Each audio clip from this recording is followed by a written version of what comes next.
everybody, it's episode number 47 here on ETCnC, and this is our second round for this particular school year, but we're excited to be here. I'm Diane Smokorowski from Kansas. Hi, I'm Micah Brown from Kansas. In Pennsylvania we have... Hi everyone, I'm Mike. And our bestest friend in Texas... Karen Valbier. Hello. All right, friends, we have a lot of good things happening and ideas to share with everybody today. And Mike, I'm going to kick it off with you sharing your pieces first.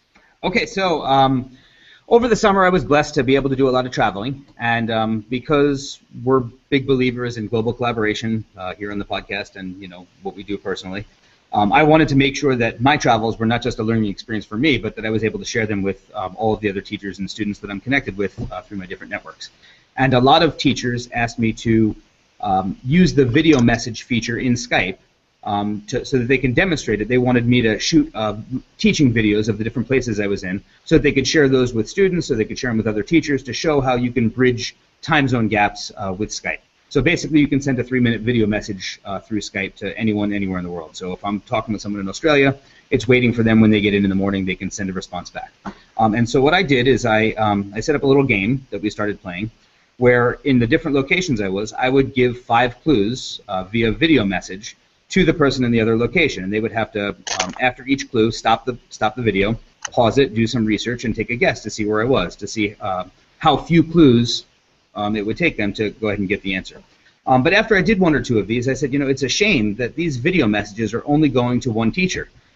This would be great if we could record this and let everybody use it all over the place. And so this is how the Global 5-Clue Challenge was born. I started making those video messages not just for the teachers that I was connecting with, but also recording them and putting them on YouTube so that we could archive them. And over my travels all over the world over the past couple months, I shot about 14 or 15 of these, and I asked some other teachers to do the same and send us videos. And so now we have a collection of about 19 so far, and we've put them all on one website where they're accessible by anyone who wants to use them. Some of them are 5 clues to guess the location. Some of them are 5 clues to guess the biome. Some are 5 clues to guess the animal that we're standing next to. But we've got 19 of them so far. And what I'm really hoping is that not only will teachers use this in their classroom to let their kids experience different places around the world, but that the teachers that are using them will also have their students create their own 5-clue challenges and put them up on YouTube and share them with us so that we can add them to the website. Because the more of these videos that we can collect, the more experiences that we can give kids all over the world. And so the website, and we'll share this out on Facebook, is the number 5cluechallenge.weebly.com. And on there it explains all of the different rules. It has some different pictures on there. But then there's the video library, and right now, like I said, there's 19 different videos in there that you can go and access. And pretty much after you watch 1 or 2 of them, you'll get the gist of it. I've already used the animal ones with my kids in the classroom. My 4th graders are studying animal classification of invertebrates, so it was a great way to kick off animal classification because we did the first one and they struggled with it, and we said, okay, what are some ways that we could group animals if we're playing Mystery Animal Skype or if we're doing one of these 5-clue challenges to figure out different kinds of invertebrates, and it's been fantastic so far. So we're hoping that everybody from all over the world will get involved and we'll grow this massive video library. I love it. You know what I'm thinking? That because I'm a mom too, right? Yeah. Thinking, oh my goodness, I'm going to want to play some of these with my children at home. Also, I think it's great because sometimes we get so busy in the classroom and planning things and doing these assignments with our children that planning ahead of time, a week or 2 weeks out to Skype with someone sometimes can be a little bit difficult. So it'd be great to have these videos for if I just need.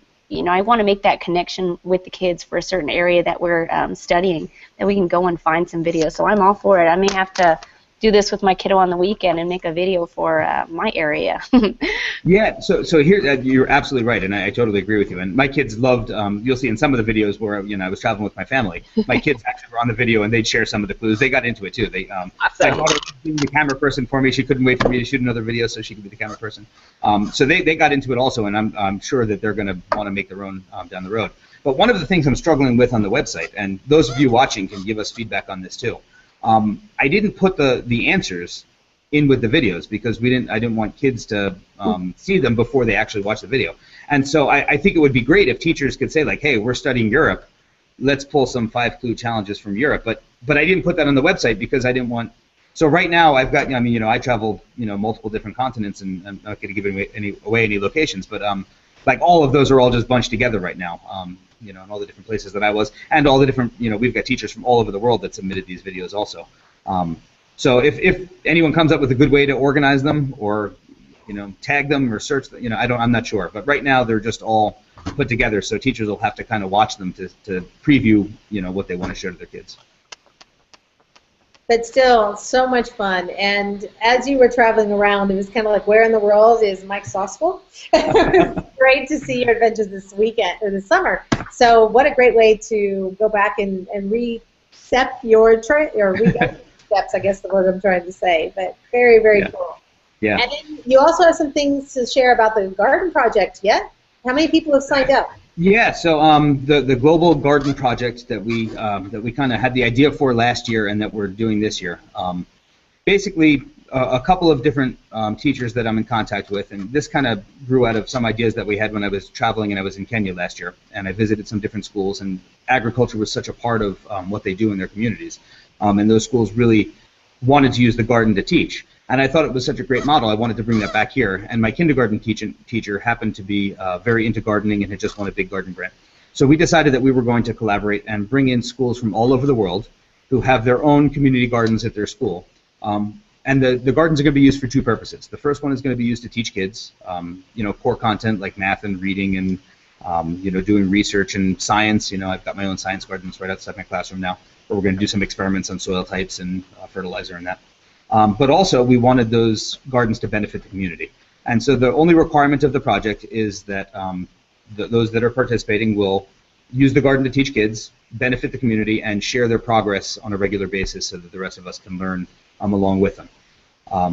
And we've got schools from, I'm probably going to leave some out, but the Dominican Republic, a couple in the United States, Cameroon, Uganda, Nepal, 3 schools in Kenya, Morocco is in with us. So we've got a nice variety of schools from around the world that are all going to be sharing different biomes, different habitats, different climates, different zones where they're growing things. So we should be able to learn a lot from each other. And then once a month, we're doing a group Skype call or a Google Hangout where we're going to be able to record for anyone that's not able to join live.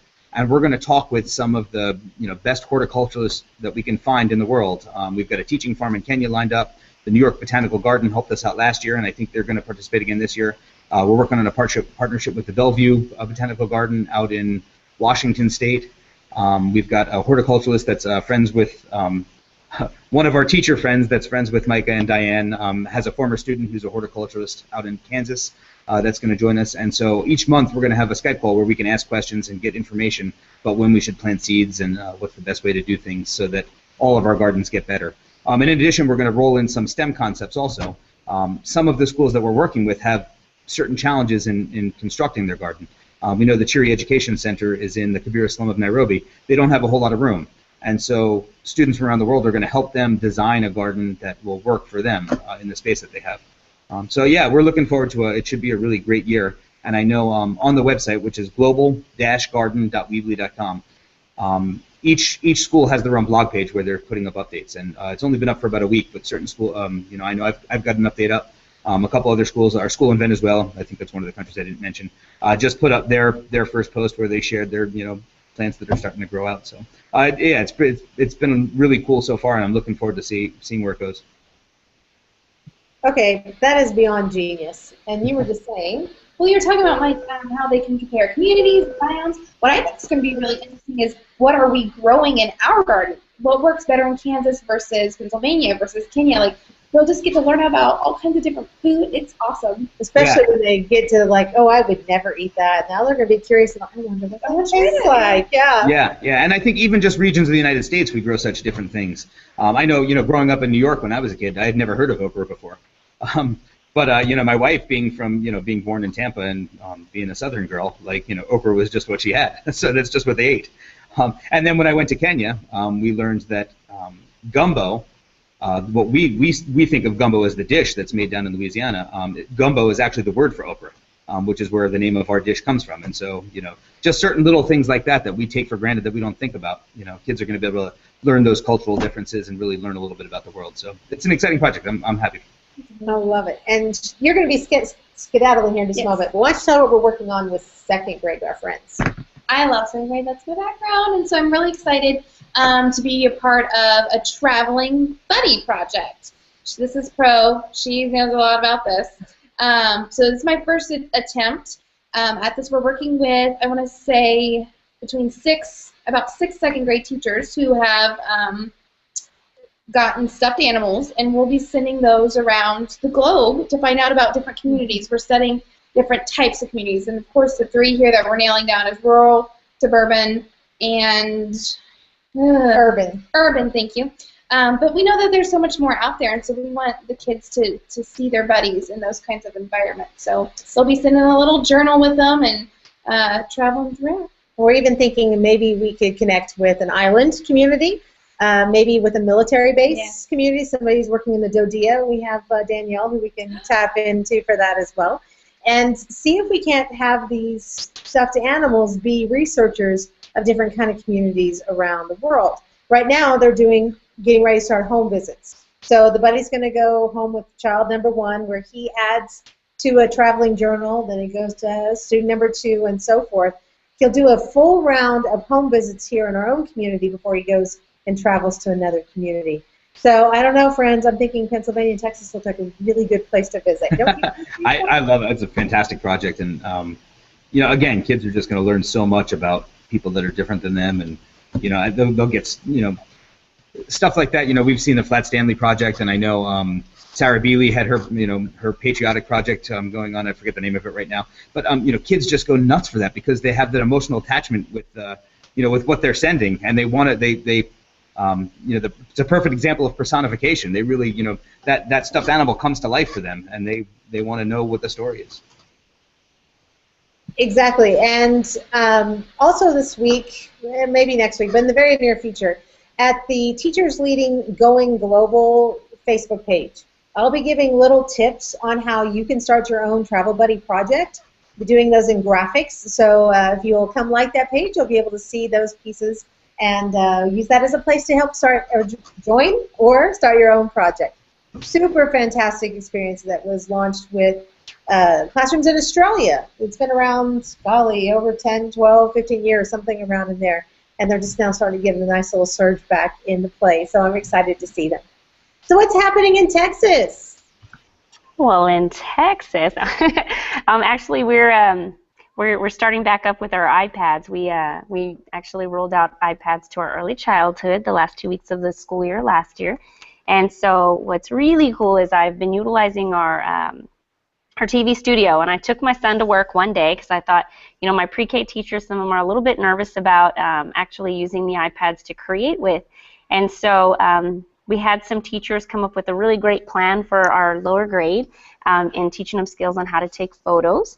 And so I brought my little 4-year-old to work, and he did that. He was observing ice and ice melting and taking pictures along the way, just so that we can start creating videos to kind of show them exactly how it might look like in the pre-K classroom.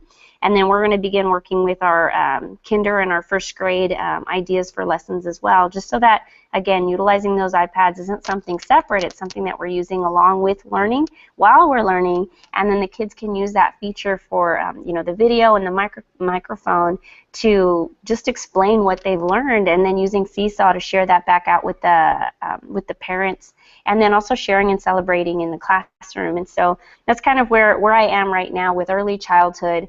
And then, of course, we've just rolled out computers up in our high schools, and I haven't had a chance to connect with our ITS there, but I can't wait to share some of the amazing things that they're doing.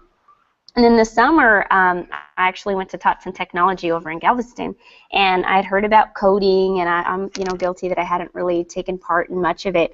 So I went to this whole day session from Hour of Code, and I learned about how coding is being used in elementary, even in middle school, and I became so excited about it, and the fact that they have lessons in there that are very kinesthetic to teach kids about coding and how it connects to the real world and real jobs that kids never would imagine utilize coding, and things things that they just love. And so that's another little step I'm moving into. And now after hearing all of your global projects, I'm thinking, how can we make this a little more global? I know the Hour of Code is December, 7th through, I don't know, something like that, the 12th.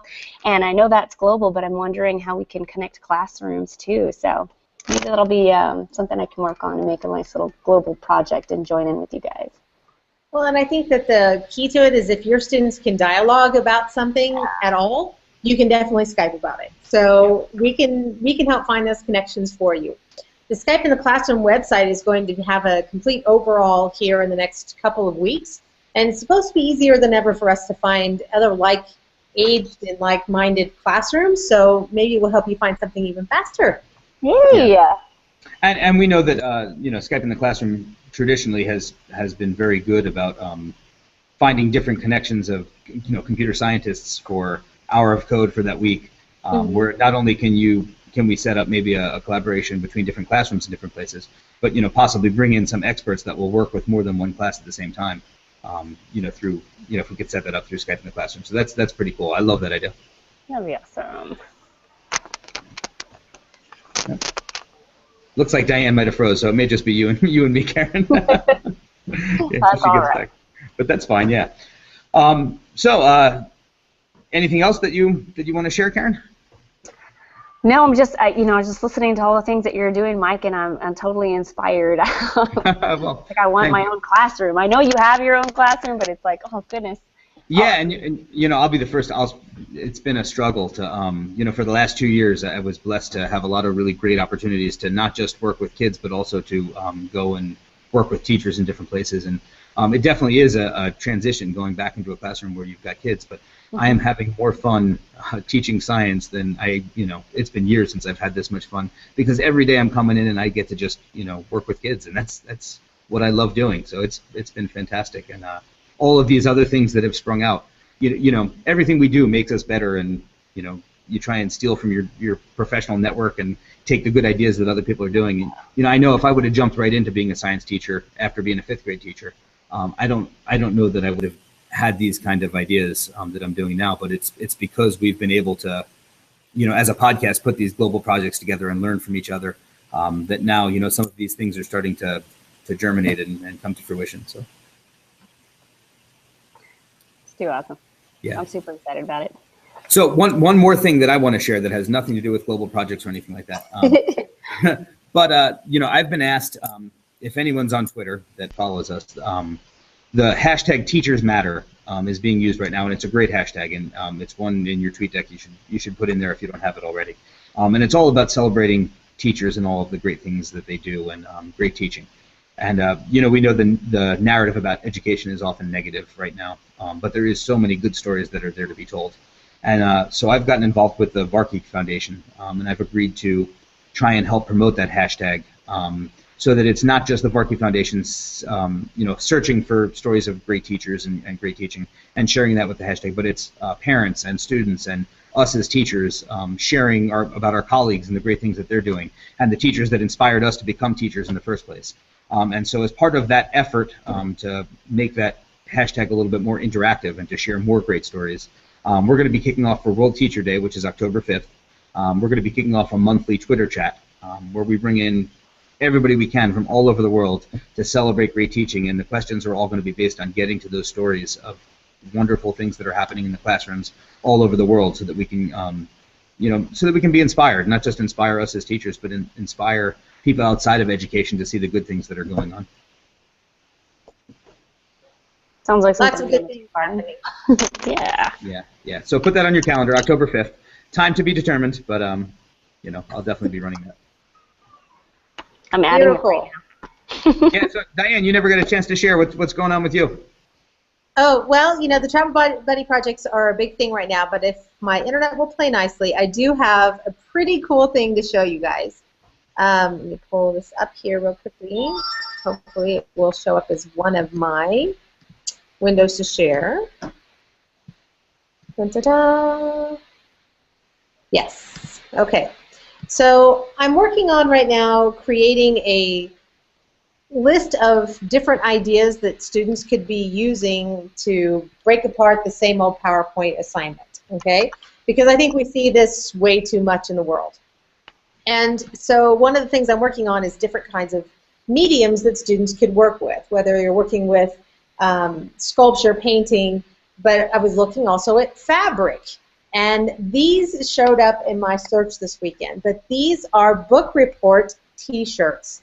And I am crazy excited about it because how fun is this? That is you awesome. take the book and then you decorate the t-shirt around that book. And what a great conversation piece for students to have when you have, you know, this, oh, what book you read? Oh, these are the characters and look at all the images. I'd want to read these books. What do you guys think? I love this. I absolutely love it. The Mouse and the Motorcycle. Do you love it? Oh, I love it. And you're right. I mean, what great conversations it would kick off in a class. This is fantastic. So what I am thinking is maybe later this year we have a What Did You Read Over Christmas Break challenge. Oh. And then the students could make t-shirts in January. Maybe we could set up Skype calls to share classroom to classroom. This is what I read and this is what you could read. Oh, that is fantastic. I love that so much. So when I saw this, I was like, and it's a 2013 post. We put it up on our Andover EdTech page. It's gone completely crazy because what a great way to reinvent the book report. So I'm looking for other ideas as well as I find them. Future conversations, friends. So. Cool. So be on the lookout. T-shirt book report Skype calls will be coming this winter. So keep an eye out. Okay, friends. So it's time for lunch. What's for lunch, Mike? I had some leftover. It looked a lot like pasta with Alfredo sauce, but the Alfredo sauce was actually made with mashed cauliflower, and it was good. Cauliflower and cheese. Yeah, my wife got it out of a Wegmans flyer from the supermarket, and excellent. So I had leftovers. That you might get the there. Okay, Karen, what do you have for lunch today, or what will you have? I'm going to be eating an Asian chicken salad here in just a little bit. Yum, yum. This both sounds good. And Mr. Smoke is homesick today, so I'm just going to go grab a little something there and check on him. But, hey, it's all good, and it's a Monday. Okay, friends, we'll see you next time. Hope you had a great time. We'll see you next week on EdTech Chat and Chew. See ya. Bye, everyone. Bye.